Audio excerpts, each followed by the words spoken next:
二战历史中，一个问题常被提及：日本为何在战争中途突然对美开战？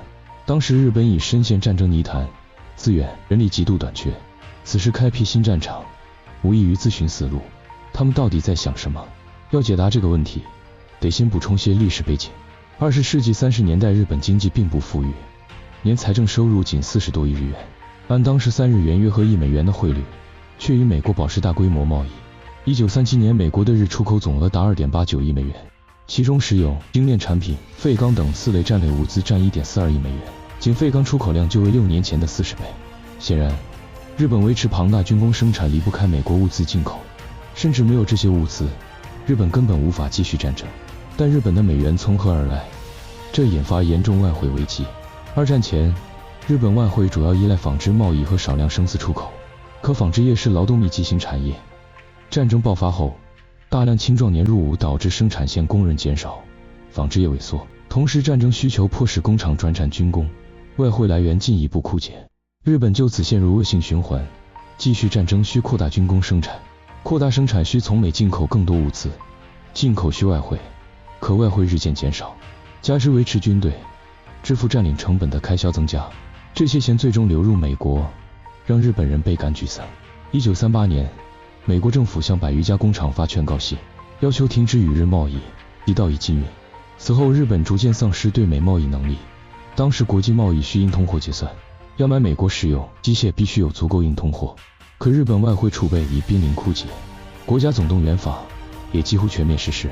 1940年，日本西部和朝鲜遭遇旱灾，粮食欠收，日军高层意识到必须找新出路，遂将目光投向东南亚，那里有充足的石油、橡胶和矿产，但这必然与英美在东南亚的利益冲突。最让人困惑的是，日本为何执意维持对美军事威慑？这引出对美七成论，只要日本海军实力达美国70%，便足以在太平洋抗衡甚至取胜。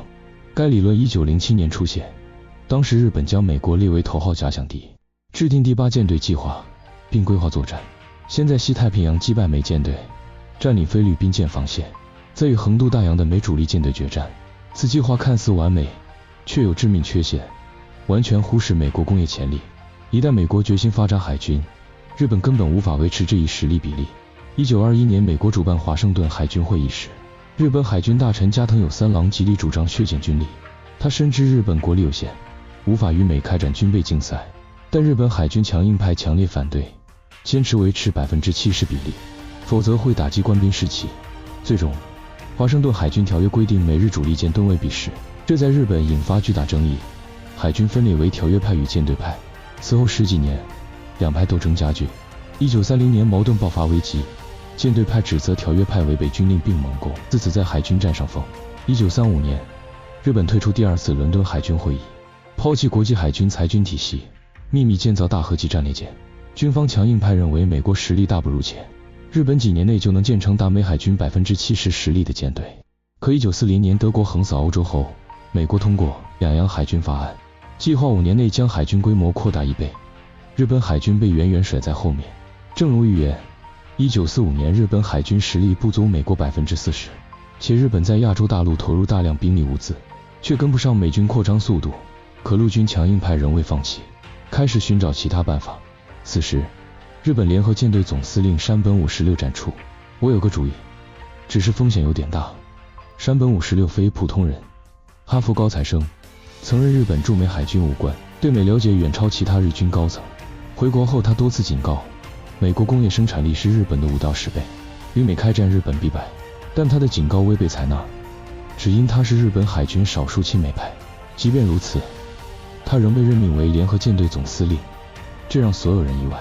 但山本五十六深知责任，既然拦不住战争，就得为日本争取一线生机。1940年，英国海军在塔兰托港用双翼攻击机重创意大利海军，这给了山本五十六极大启发。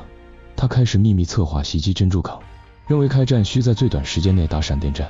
他详细研究珍珠港地理，分析所有进攻路线，最终选定沿阿留申群岛向东，至夏威夷以北转向南下的突袭路线。该计划在日军指挥部引发激烈争议，不少人认为是豪赌，但又不无道理。